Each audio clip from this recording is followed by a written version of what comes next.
Pra kemi 9 monumente kulturore të Bashkisë Lushnjë, të cilat vlen të vizitohen dhe unë do doja në mënyrë telegrafike që të mirështonit, që të kemi mundësi edhe t'i evidentojmë pastaj më pas. Janë 9 arsye për cilat duhet vi turisti në Lushnjë. Patjetër, kemi manastirin e Ardenicës, që është kryesori.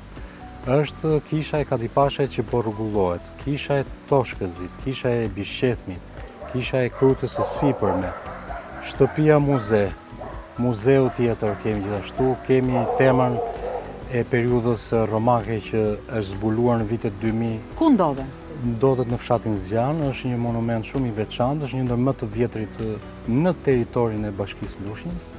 Kemi 2 ura të veçanta mesjetare, është ura e Kasharet që daton në shekullin e 12-13 dhe ura e Lunjës në fshatin Karbunar, tashmë është pjesë, është lagje e qytetit, dhe këto janë monumente të cilat vlen për të vizituar, pasi ato janë shumë të rëndësishme edhe për t'i treguar historinë e këtij qyteti.